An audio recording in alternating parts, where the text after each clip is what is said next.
سچا، حسین اعلیٰ، حسین اشرف، حسین برتر۔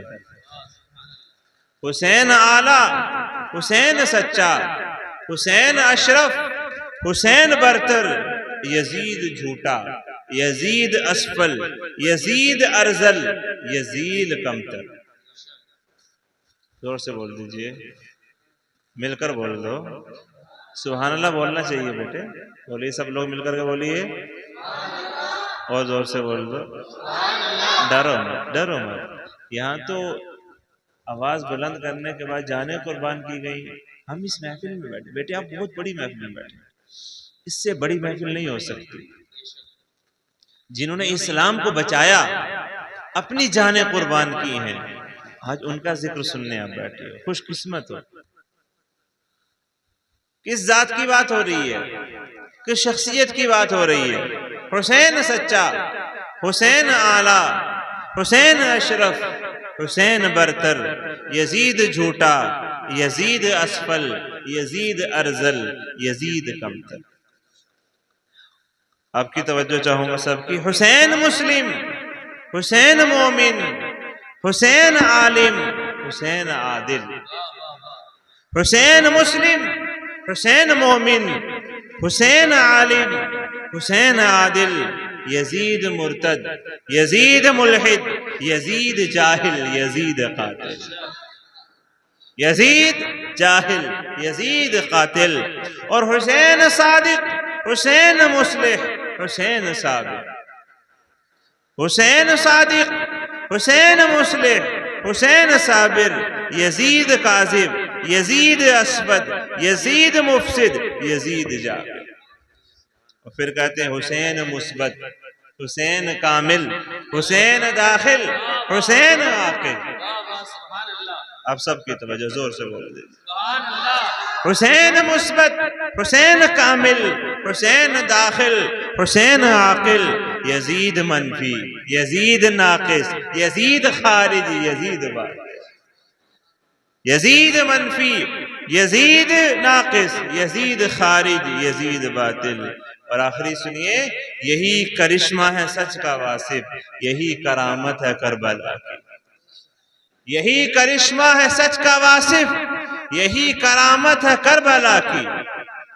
یہی کرشمہ ہے سچ کا واصف، یہی کرامت ہے کربلا کی۔ شہید کر کے یزید فانی اور شہید ہو کر حسین،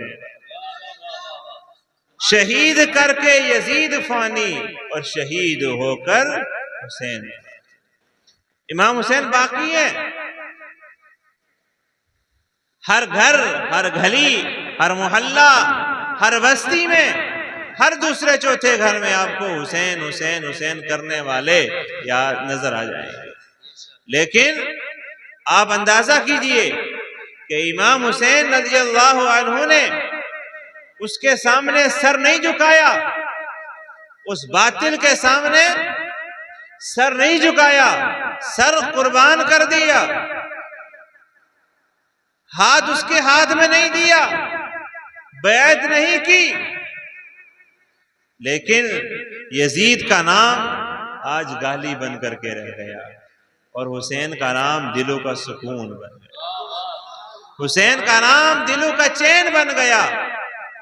یہ وہ ہیں، یہ کوئی بے سہارا لوگ نہیں تھے، یہ کوئی خالی نہیں تھے کہ پینے کے لیے نہیں تھا، کھانے کے لیے نہیں تھا، یہ نہیں تھا، وہ نہیں تھا۔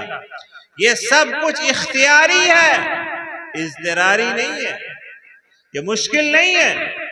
میں ایک دو واقعات کی طرف آپ کی نظر کرنا چاہتا ہوں، توجہ ہے نا آپ لوگوں کی؟ سیدہ طیبہ طاہرہ فاطمہ زہرا سلام اللہ علیہ، آپ کی عظمت و شان دیکھیے کہ آپ اپنے گھر میں تشریف فرما ہے، کچھ یہودی عورتیں دعوت کرتی ہیں، حضور قبول فرما لیتے ہیں، اور سیدہ فاطمہ کو ان کی شادی کے موقع پر اس دعوت میں جانے کا کہتے ہیں۔ لیکن سیدہ طیبہ طاہرہ فاطمہ زہرا جانے کو تیار تو ہوتی ہیں، لیکن لباس وہی ہے، سادہ لباس، جو وہ زیب تن فرماتی ہیں، جس کو آج امت کی شہزادیوں کو بھی دیکھنا چاہیے، اس لباس میں جس میں پیوند لگے ہوئے ہیں، جو سادہ لباس ہے اس لباس میں ہے، لیکن رب العزت جبریل امین کو بھیجتا ہے اور حکم فرماتا ہے جبریل جاؤ اور جنت سے میرے محبوب کی شہزادی کے لیے جوڑا لے کر کے جاؤ۔ سیدہ طیبہ طاہرہ اس لباس کو زیب تن کر کے جاتی ہیں۔ وہ یہودی عورتیں جو اس بات کی شکار تھیں کہ ہمارا مال، ہمارے پاس دولت، ہمارے پاس شہرت، ہمارے پاس سب کچھ ہے، وہ اس بات کو سوچتی تھی کہ ان زرق بق لباس میں ہم بیٹھیں گی تو محمد عربی کی شہزادی آئیں گی تو وہ ہمارا لباس دیکھ کر گھبرا جائیں گی، یا پھر سوچیں گے کہ ان کے پاس کتنا مال ہے، ہمارے پاس کوئی مال نہیں ہے۔ لیکن اللہ رب العزت نے اور عظمت والوں کی عظمت کو اور بلند فرما دیا اور جنتی لباس بھیج دیا۔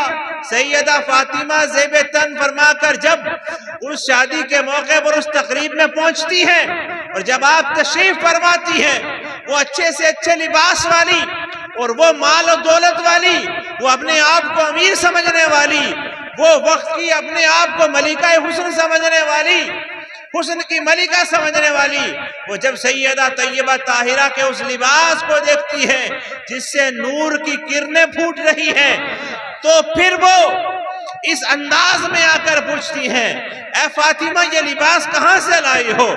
تو وہ سیدہ طیبہ طاہرہ فرماتی ہیں یہ لباس میں اپنے باپ کے گھر سے لائی ہوں۔ پوچھا جاتا ہے پھر تمہارے والد کہاں سے لائے ہیں؟ تو کہا میرے والد کو یہ لباس جبریل امین نے دیا۔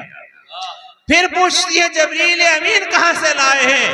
فرمایا وہ جنت سے لے کر کے آئے ہیں۔ جب اس بات کو وہ سنتی ہیں، وہ پہلے کسی اور نیت سے دعوت کر رہی تھی، لیکن جب سیدہ طیبہ طاہرہ کے اس لباس کو اور ان کی سادہ طبیعت کو دیکھا اور ان معاملات کو سمجھا تو فوراً سیدہ طیبہ طاہرہ کے قدموں میں گر جاتی ہیں اور اتنی بلند آواز سے اشہد ان لا الہ الا اللہ و اشہد ان محمد رسول اللہ کہتی ہیں کہ پورا مکان اس صدا سے گونج اٹھتا ہے۔ اے لوگو، اس خاندان کے پاس کسی چیز کی کمی نہیں ہے، انہوں نے یہ حالت اختیاری بنا رکھی ہے، اضطراری مجبوری نہیں ہے۔ اگر وہ چاہے تو دنیا کے سارے خزانے ان کے قدموں میں اور ان کے ساتھ جدھر وہ جائیں ادھر چلتے پھرتے نظر آئیں گے۔ اور یہ بھی یاد رکھیں، ایک موقع پر میں صرف یہ بات عرض کر رہا ہوں کہ وہ لوگ جن کے پاس سب کچھ ہے اس کے باوجود بھی ان کے پاس عاجزی ہے، انکساری ہے، دینداری ہے، پرہیزگاری ہے، وفا شعاری ہے، خلوص ہے، وفا ہے، پابند شرع ہے، سب کچھ ہے ان کے پاس، سب کچھ، لیکن پھر بھی شریعت کا دامن نہیں چھوڑتا۔ ایک دوسرے موقع پر بھی حضرت عثمان غنی نے دعوت کی تھی اور حضور کی آمد پر ہر قدم کے بدلے غلام کو آزاد فرمایا تھا، تو مولا علی شیر خدا نے جب یہ منظر سیدہ فاطمہ سے کہا تو سیدہ فاطمہ نے کتنے پیارے انداز میں کہا علی گھبراؤ نہیں، جاؤ اور حضور صلی اللہ علیہ وسلم کی دعوت کر کے آؤ۔ فاطمہ کہاں سے کھلائیں گے، آپ دعوت کر کے آئیں۔ جب حضور تشریف لے آئے اور صحابہ کا جنب غفیر ساتھ آیا، سیدہ فاطمہ نے اپنے اس خالی برتن کو چولہے پر رکھا اور خود مصلی بچھا کر سجدہ کر لیا اور عرض کی ہے پروردگارا تیری بندی تجھے پکارتی ہے، تو آج مجھے رسوا نہ کرنا، میں نے تیرے محبوب کی دعوت کی ہے، یہ تو بھی جانتا ہے کہ میرے گھر میں کیا ہے، میری عرضی ہے تیری بارگاہ میں مولا آج اس خالی برتن کو اپنی رحمتوں سے اپنی نعمتوں سے بھر دے۔ آپ جب سجدے سے دعا کر کے سر اٹھاتی ہیں تو کیا دیکھتی ہیں کہ برتن کھانے سے بھرا ہوا ہے. آپ نے وہ کھانا، برتن کا جو ذائقہ دار اور لذیذ کھانا اس میں اللہ کی طرف سے انتظام کیا گیا تھا، تقسیم فرماتی ہیں. حضور علیہ السلام صحابہ سے پوچھتے ہیں، میرے صحابہ کیا اتنا لذیذ کھانا پہلے کبھی تم نے کھایا ہے؟ کہا نہیں یا رسول اللہ. تم جانتے ہو یہ کھانا کہاں سے آیا؟ نہیں یا رسول اللہ. آقا نے ارشاد فرمایا تم نہیں جانتے یہ کھانا جنت سے آیا، جنت سے آیا ہے. جن لوگوں کا لباس جنت سے آتا ہو، جو لوگ ہاتھ اٹھا دیں تو جنت سے کھانا آ جائے، وہ لوگ کربلا کے میدان میں اگر ہاتھ اٹھا دیتے بلکہ ایڑی بھی زمین پر مار دیتے، ٹھوکر مار دیتے، تو وہاں سے بھی چشمے ابلنے لگ جاتے. لیکن انہوں نے زمانے والوں کو یہ پیغام دیا ہے، اے زمانے والوں سنو، یاد رکھو عاجزی میں، انکساری میں رب کی رضا میں بھلائی ہے. جو رب کی رضا میں راضی رہتا ہے وہ دونوں جہان میں کامیاب ہو جاتا ہے. جبھی تو یزید قتل کر کے فنا ہو گیا اور امام حسین شہید ہو کر کے باقی رہے.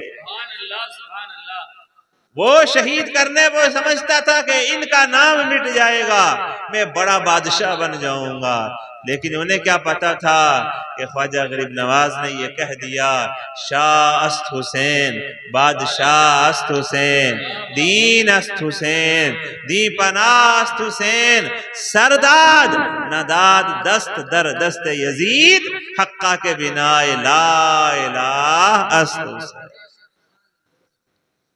اسے کیا پتا تھا کہ میرا نام غالی بنے گا اور جن کو میں جن کے ساتھ زیادتی کر رہا ہوں، جن کو شہید کر رہا ہوں، ان کا نام ہمیشہ کے لیے زندہ اور جاوید ہو جائے گا. وہ لوگ مردہ نہیں ہیں. قرآن گواہی دیتا ہے جو رب کی راہ میں قتل کیے جائیں انہیں مردہ نہ کہو بلکہ وہ زندہ ہیں. ہمیں ان کی زندگی کا شعور نہیں ہے. وہ زندہ ہیں، کل بھی زندہ تھے، آج بھی زندہ ہیں، تا قیامت زندہ ہے. اور ان کی زندگی ایسی زندگی ہے، ایک لمحے کے لیے موت آئی ہے، انہوں نے رب کی رضا کو حاصل کیا ہے، اللہ تعالیٰ نے ان کو دوبارہ زندگی عطا فرمائی.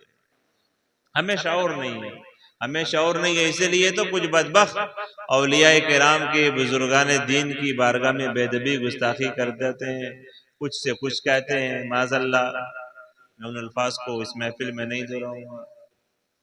لیکن ہم لوگ اہل سنت یہ پکار کر زمانے والوں سے کہتے ہیں اہل سنت کا ہے بیڑا پار. زور سے بول دیجئے، اہل سنت کا ہے بیڑا پار. کیوں؟ اصحاب حضور نجم ہے اور ناؤ ہے اطرت رسول اللہ. اللہ ہمیں آپ کو عمل کی توفیق دے. کربلا کے میدان کو اپنی زندگیوں میں اس طریقے سے اس کی تعلیمات کو اور اس منظر کو ایسے یاد کر لیں کہ کیسا صبر اور کیسا اللہ کی رضا میں راضی رہنا امام حسین علیہ السلام نے ہمیں سکھایا ہے. میں یہ عرض کر رہا تھا کہ سیدہ فاطمہ زہرا کے لیے جنت سے کھانا آ گیا، لیکن وہ اتنی محبت کرتے ہیں ہم سے، وہ اتنا پیار کرتے ہیں ہم سے کہ حضرت عثمان غنی نے تو ہر قدم پر غلاموں کو آزاد کیا تھا، لیکن آپ اللہ کی بارگاہ میں عرض کرتی ہیں پروردگارا میرے پاس غلام نہیں آزاد کرنے کے لیے، لیکن میری التجا یہ ہے کہ جتنے قدم تیرے محبوب کے اس گھر تک پڑے ہیں، ہر قدم کے بدلے میرے محبوب یعنی میرے آقا صلی اللہ علیہ وسلم کی امت کے گناہگاروں کو دوزخ سے چھٹکارا عطا فرما دے. ہم یاد رکھا، آپ نے سنا نا، بار بار سنا کہ آقا صلی اللہ علیہ وسلم نے اس امت کے لیے کتنے آنسو بہائے. وقت ولادت سے وقت وصال تک اس امت کو یاد فرمایا. اور آج آقا کی شہزادی بھی اس امت کو یاد کر رہی ہے. صرف یہاں نہیں بلکہ اپنے نکاح کے مبارک موقع پر بھی اس امت کو یاد رکھا اور فرمایا اللہ میرا مہر میرے آقا کی میرے بابا جان کی امت کے گناہگاروں کی بخشش کر دے. اس وقت میں بھی یہ دعا کی.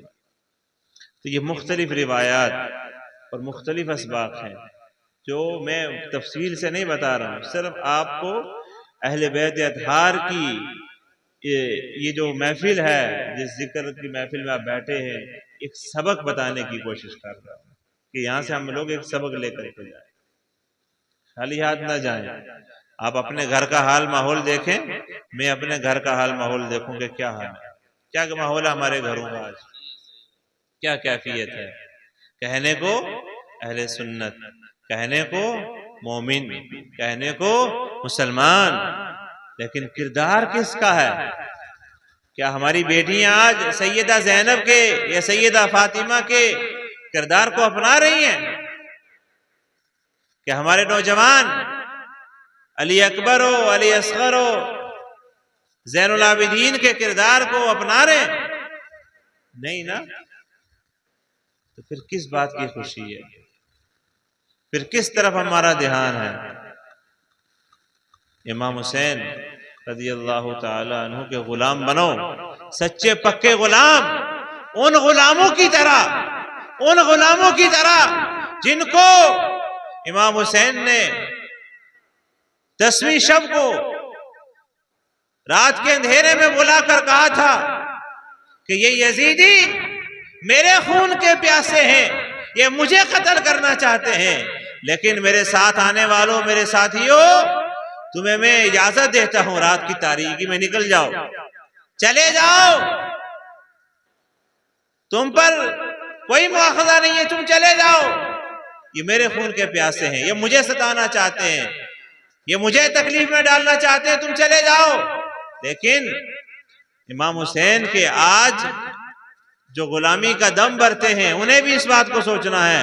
اور وہ جو غلام تھے انہوں نے کیا کہا تھا کہ جان چاہتی ہے تو جائے، ہمیں جان کی پرواہ نہیں ہے، ہم اتنی جلدی چھوڑ کے جانے والے نہیں ہیں. اے امام حسین، ہم کل یہ تہمت لیں گے، دنیا والے کیا کہیں گے، ہم رب کو کیا منہ دکھائیں گے کہ اس وقت میں کربلا کے میدان میں جب ضرورت تھی تو نبی کے شہزادے کو تنے تنہا چھوڑ کر تم چلے گئے. ہم اس بات کو قبول نہیں کریں گے، بلکہ ہم تمہارے ساتھ رہیں گے، اور اس بات کی پرواہ نہیں ہے. اگر یزید یہی چاہتا ہے تو پہلے ہمارا خون بہے گا، پہلے ہماری گردن کٹے گی، پہلے ہم شہید ہوں گے، پہلے ہم تمہارے قدموں پر قربان ہوں گے.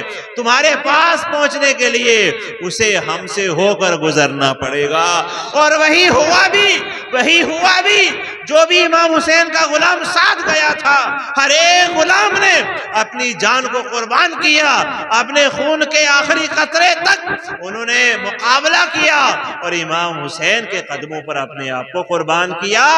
آج غلاموں کو میں یہی تو پیغام دینا چاہتا ہوں، یا حسین کرنے والوں، امام حسین کی محبت کا دم بھرنے والوں، امام حسین کے محبت میں زندگی بسر کرنے والوں، امام حسین کے کردار کو اپنا لو. وہاں جان دینے کی باری تھی تو جان سے نہیں ڈرتے تھے، اور یہاں شریعت پر عمل کرنے کی باری ہے تو ہمیں ڈر لگ رہا ہے. یہاں نماز کی باری ہے تو ہمیں خوف لگتا ہے، یہاں روزے کی باری ہے تو ہمیں بھوک لگتی ہے، یہاں حج کی باری ہے تو پیسہ نہیں دکھتا ہے، یہاں پر زکوٰۃ کی باری آتی ہے تو ہم غریب ہو جاتے ہیں، یہاں پر دوسروں کی مدد کی باری آتی ہے تو ہمارے گھروں میں طرح طرح کے بہانے اور طرح طرح کی باتیں بننا شروع ہو جاتی ہیں. یہ ہیلے بہانے چھوڑو. پہلی بات جو ہمیں اور آپ کو عمل کرنے کی ضرورت ہے وہ یہی کہ ہم حسینی ہیں تو حسینی کردار ہمارے اوپر ظاہر ہونا چاہیے، حسینی کردار نظر آنا چاہیے. حسینی کردار بات سمجھ میں آ رہی ہے آپ کو؟ اگر نہیں آ رہی ہو تو کوئی بات نہیں، دوبارہ سمجھا سکتا ہوں. آ رہی ہے نا آپ کو سمجھ میں؟ کیا کرنا ہے؟ صبح اٹھ کے یہاں سے چلے جاؤ گے، جب ابھی میلاد سن کے جاؤ گے آپ تو پھر آپ نے کیا کرنا ہے؟ پھر آپ نے وہی قلب والا رنگ، قلب والا روپ، وہی جھوٹ، وہی جو ہے بے دینی، نماز سے دوری، وہی فلمیں، وہی ڈرامے، وہی کارٹون، وہی ڈرامے بازیاں وہی کرنی ہے۔ بچوں کیا خیال ہے؟ جوانوں کیا خیال ہے؟ پھر فرق کیا ہوا بتائیے نا؟ پھر فرق کیا ہوا؟ فرق آنا چاہیے۔ دنیا والوں کو بتاؤ، دنیا مثال دیتی ہے کہ امام حسین کے کردار کے جیسا کسی کا کردار نہیں ہے، اور جو ان کے کردار کو اپنا لیتے ہیں ان کی بھی کوئی مثال نہیں ہے، وہ بھی لاجواب ہو جاتے ہیں، وہ بھی باکمال ہو جاتے ہیں۔ تو آج ہمیں بھی امام حسین کے کردار کو اپنانے کی ضرورت ہے۔ ایسا ہے یا نہیں؟ ضرورت تو ہے نا؟ یا ضرورت بھی محسوس نہیں کر رہے؟ یہ تو کل ہی پتا چلے گا جب بلاوا آ جائے گا، ملک الموت لے جائیں گے۔ لیکن اتنی بڑی بات میں آپ سے عرض کر رہا ہوں کہ ہم پر اللہ کا احسان ہے کہ اللہ نے مسلمان، پھر حضور کا غلام، پھر ہمیں اللہ نے اہل بیت اطہار کی محبت کرنے والا، مولا علی شیر خدا کی ذات والا صفات سے فیض حاصل کرنے والا، حسنین کریمین سے محبت کرنے والا اور ان کا ذکر کرنے والا بنایا۔ یہ اللہ کا ہم پر احسان ہے۔ ہم بھی تو گھوم رہے ہوتے، یا ہم بھی بہت لوگ جیسے آج کل ماحول چل رہا ہے ویسے معاملات میں پڑے ہوئے ہوتے، یہ بھی تو ہو سکتا تھا۔ لیکن یہ اللہ کا فضل، اللہ کا احسان کہ ہمیں یہ مواقع حاصل ہو رہے ہیں، ذکر سننے مل رہا ہے، تو پھر اس سے اپناؤ، پھر اس سے کچھ سیکھو گی، اپنی زندگی پر اسے لاگو بھی کرو۔ ایک پہلو نہیں ہے امام حسین کے اس سفر کا، ایک پہلو نہیں ہے، بہت پہلو ہیں، بہت پہلو ہیں جن پر ہمیں غور کرنے کی ضرورت ہے۔ تو جہاں سے میری بات چلی تھی کہ یہ لوگ مجبور نہیں تھے، یہ لوگ مجبور نہیں تھے، یہ حالت ان کی اضطراری نہیں تھی، یہ حالت اختیاری تھی۔ بس وہ یہی چاہتے تھے کہ نہ فلک اچھا ہے نہ ہلال اچھا ہے، جس حال میں وہ رکھے وہ حال اچھا ہے، وہ حال اچھا ہے۔ بس آج ہمیں بھی اسی حال پر راضی رہنے کی ضرورت ہے، اسی حال پر راضی رہنے کی ضرورت ہے۔ تو میں نے عرض کی آپ کی بارگاہ میں کہ ان کی حالت ایسی تھی کہ ان کے لیے جنت سے جوڑے، ان کی حالت ایسی تھی کہ رب العزت اپنے ان پیارے بندوں کے لیے جنت سے کھانا بھیج دیتا، تو پانی بھی ضرور آ سکتا تھا، لیکن دنیا والوں کو یہ پیغام بھی جو دیا امام حسین نے، یہ بہت بڑا پیغام، دین کو جو بچایا، یہ امام حسین کے کردار کا حصہ ہے۔ امام حسین ہی کے بس کی بات ہے، یہ انہی کے بس کی بات تھی، وہ کر گئے۔ اب ایسا نظر نہیں آتا ہے، نظر ایسا نہیں آتا۔ اس لیے کس زبان سے ہو بیان، ان کی عظمت و شان کیسے بیان کر سکتے ہیں؟ کس زبان سے ہو بیان نہیں کر سکتے، یہ زبانیں اس قابل ہی نہیں ہیں، یہ زبانیں ہماری اس قابل نہیں ہیں۔ میں اپنے گفتگو کو آگے بڑھاتا ہوں اور ایک دو بات آپ کی بارگاہ میں اور عرض کرتے ہوئے میں آپ سے اجازت چاہوں گا۔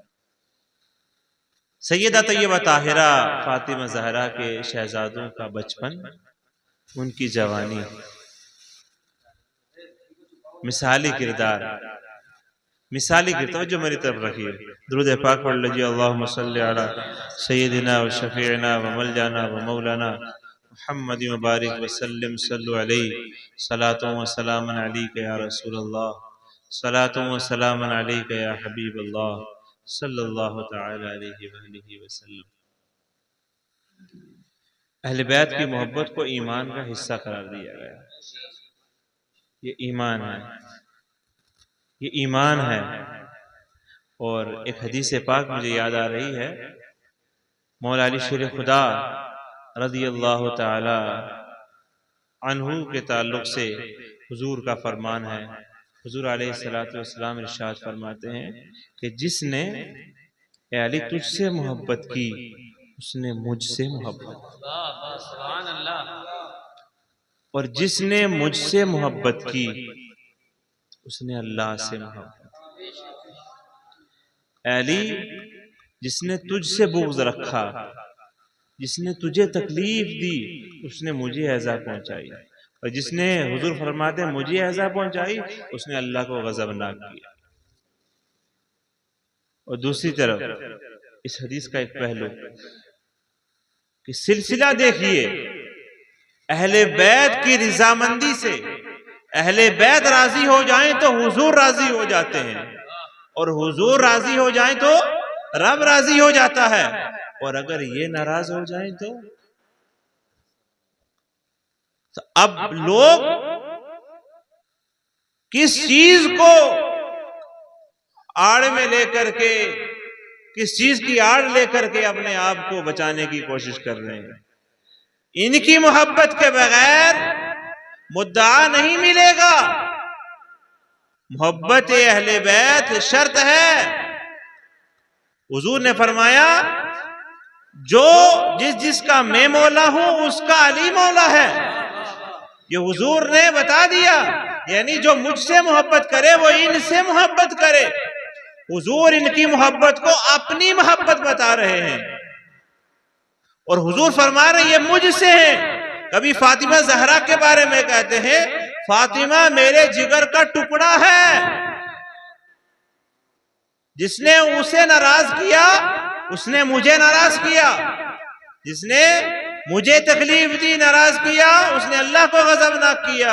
اور یہاں ایک بات یہ بھی یاد رکھیے کہ حضور صلی اللہ تعالی علیہ وسلم ان سے محبت کتنی فرماتے ہیں کہ حسنین کریمین سامنے آتے ہیں تو حضور صلی اللہ علیہ وسلم ان کو اپنے کاندھوں پر جگہ دیتے ہیں۔ فاطمہ زہرا سامنے آتی ہیں تو حضور صلی اللہ تعالی علیہ وسلم ان کے لیے اپنے بستر مبارک سے اٹھ کھڑے ہوتے ہیں اور فاطمہ زہرا کے پیشانی پر بوسہ دیتے ہیں۔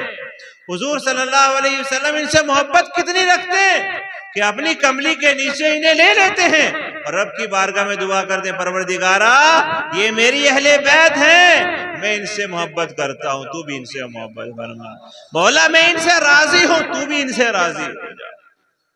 تو جن سے حضور اتنی محبت فرمائیں، جن سے کائنات کا ذرہ ذرہ محبت کرتا ہے، کائنات کا ذرہ ذرہ محبت کرتا ہے۔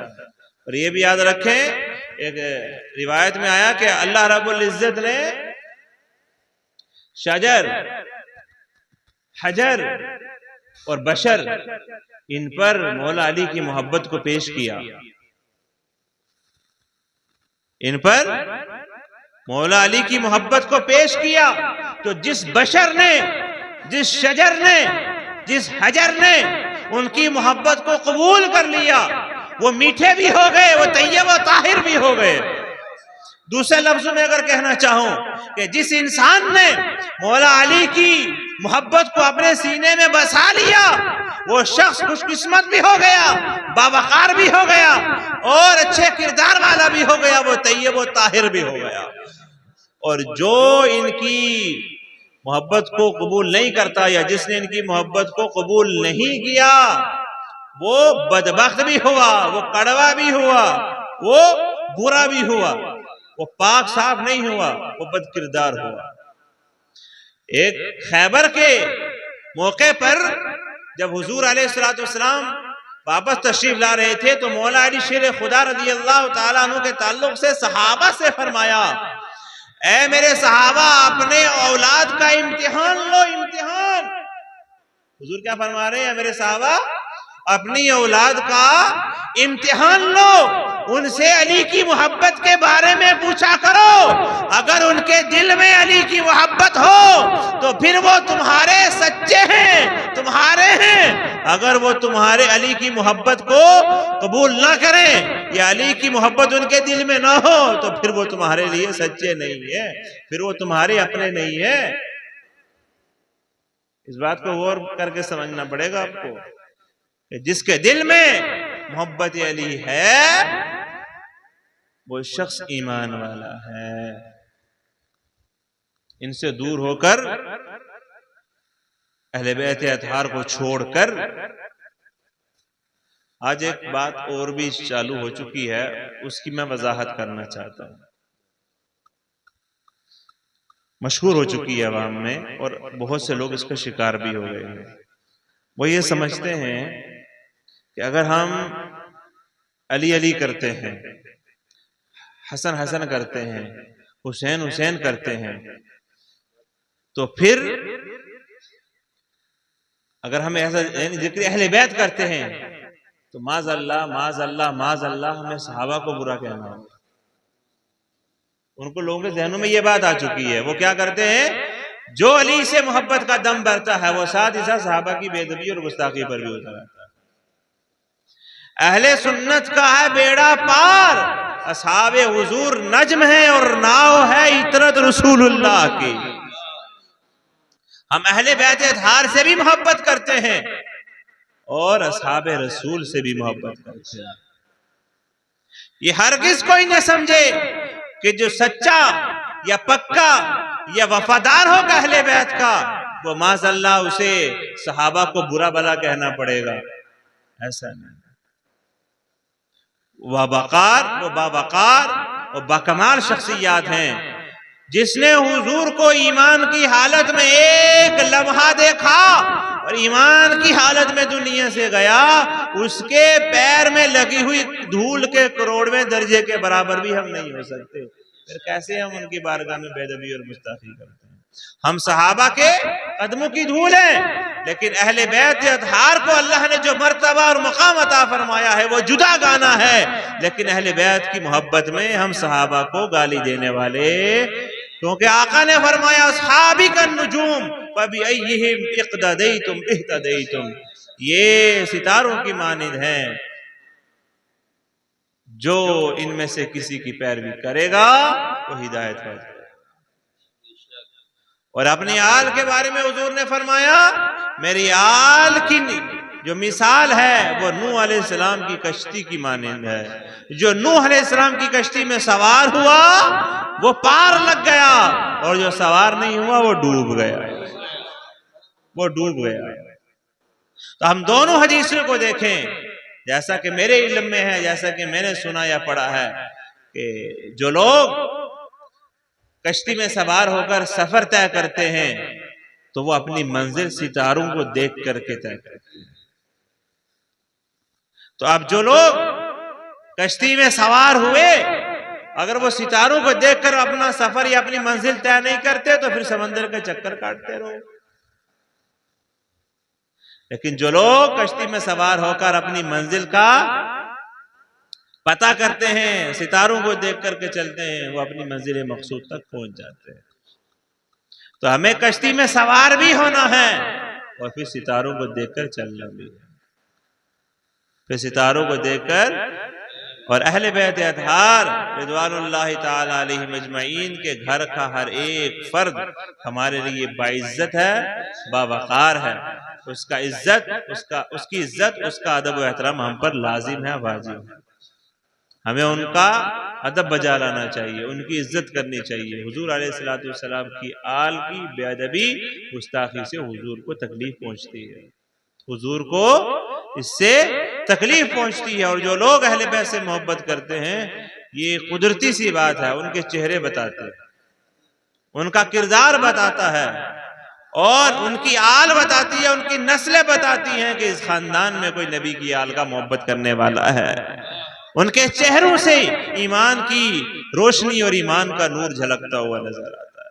تو جو لوگ دور ہوتے ہیں وہ بدبختی کا چولا اوڑھ لیتے ہیں اور چہرے کی رنگت کو بگاڑ لیتے ہیں، اور وہ صرف چند باتوں پر اپنے آپ کو رکھتے ہیں کہ صاحب جی ہمارے پاس بہت ذخیرہ ہے، بہت نمازیں ہیں یا روزے ہیں یا زکوٰۃ ہے یا حج ہے یا صدقات و خیرات ہے، سب چیزیں ضروری ہیں۔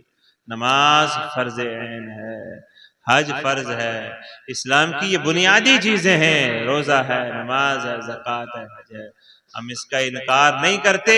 ہم ان سب کاموں کو کرنے کے بعد یہ کہتے ہیں کہ ہمیں اپنی عبادت پر ناز نہیں ہے، حضور کی غلامی پر ناز ہے، کہ ہماری عبادت میں اگر کوئی خامی غلطی ہوتی ہے تو حضور کی غلامی ہمیں بچا لے گی، حضور کی آل کی محبت ہمیں بچا لے گی۔ کیسے بچا لے گی وہ حدیث سن لیجئے۔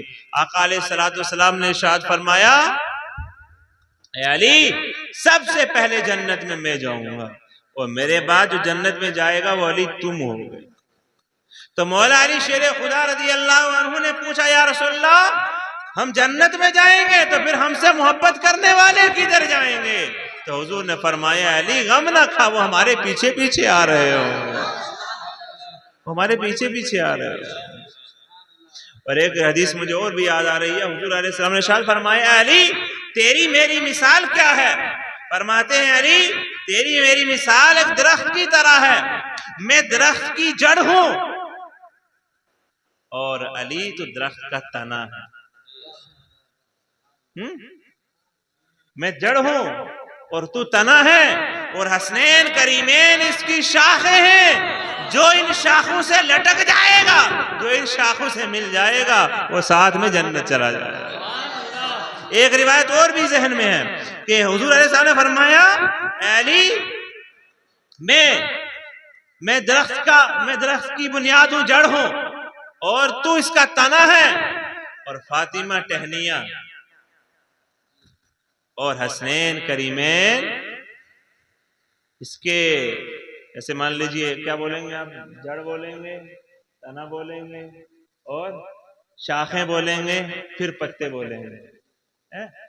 سلسلہ وار بتایا کہ میں جڑ، تو تنا، اور وہ ٹہنیاں، وہ شاخیں، اور آخر میں فرمایا جو ہم سے محبت کرنے والے ہیں وہ اس درخت کے پتے ہیں۔ ایسا تو نہیں ہوتا کہ جڑ کو کاٹا جائے اور پتوں کو کہا جائے تم وہیں رہو، اور ایسا تو نہیں ہو سکتا جہاں جہاں تنا وہیں وہیں پتے، جہاں جہاں جڑ، جہاں جہاں یہ جائیں گے پورا درخت ساتھ ہی جائے گا۔ ہو سکتا ہے میری اس تشبیہ دینے میں کچھ کمی رہ گئی ہو، لیکن حدیث یہی ہے، حدیث یہی ہے کہ حضور نے فرمایا کہ ہم اس کے جڑ، تنا اور شاخیں اور ٹہنیاں ہیں، لیکن ہم سے محبت کرنے والے اس درخت کے پتے ہیں۔ مثال یہ دے دی حضور علیہ السلام نے کہ جو ہم سے محبت کرتے ہیں وہ ہم سے دور نہیں ہیں، جہاں ہم ہوں گے وہ وہی ہوں گے۔ اور ایک حدیث اور سنیے، میں اپنی گفتگو سمیٹ رہا ہوں، ایک حدیث اور سنیے، حضور علیہ السلام نے ارشاد فرمایا کہ جو اہل بیت سے محبت کرنے والے ہیں کان معیہ، وہ ہمارے ساتھ ہوں گے، کہاں پر؟ اس درجے میں جس درجے میں حضور علیہ السلام ہوں گے، وہ ہمارے ساتھ اس درجے میں ہوں گے جس درجے میں حضور۔ انبیاء علیہ السلام اور حضور علیہ السلام فردوس اعلیٰ میں، جنت الفردوس میں، اور حضور سی آل سے محبت کرنے والے ہیں۔ تو اہل بیت سے دور نہ ہوں، قریب ہوں، اور ان کی قربت کا ایک پہلو یا ایک واسطہ یہ بھی ہے کہ ان کے کردار کو اپنائیں۔ ہماری مائیں بہنیں بھی، ہمارے نوجوان بھی، ہمارے بچے بھی، ہمارے ساتھی بھی، ہم سب مل کر کے اہل بیت اتحاد سے سچی محبت کریں۔ یہی محبت ہماری اور آپ کی کامیابی کی دلیل ہے۔ لیکن میں آخری بات پھر کہوں گا، یہ بات سننے تک نہیں رہنی چاہیے کہ ہم نے جی بہت اچھی تقریر سن لی، اچھی تو خیر میں نے کی بھی نہیں، میں ایسے ہی جو دو چار باتیں آئیں وہ میں نے آپ سے کہہ دی۔ یہ نہیں کہ ہم نے تقریر سنی جی بہت مزہ آیا، ابھی مزہ آیا تو مزہ تو لذت تو ختم ہو جاتی ہے، مزہ تو ختم ہو جاتا ہے۔ مان لو آپ کو کسی چیز کے کھانے کی تمنا ہوئی، آپ نے 1 لاکھ کی سامان لیا اور کھا لیا، 2 منٹ بعد مزہ ختم ہو گیا، لذت تو ختم ہو جاتی ہے نا بھائی، لیکن عمل باقی رہتا ہے، عمل باقی رہتا ہے۔ اگر آپ عمل کرتے ہو تو کامیابی کی طرف چلے جاؤ۔ جیسے مثال کے طور پر ہم اپنے نوجوانوں کو کہیں نوجوانوں نماز پڑھو تو تکلیف ہے، ہم اپنے بھائیوں سے کہیں بھائیو روزہ رکھو تو کہتے ہیں بیماری ہے، ہم اپنے بڑوں سے کہیں بھائی حج کرو تو بولے پیسہ نہیں ہے، ہم اپنے عزیزوں سے کہیں زکوٰۃ دو تو وہ کہتے ہیں صاحب ہم تو دے چکے ہیں، ہم پر ہے ہی نہیں، مدد چل رہا ہے۔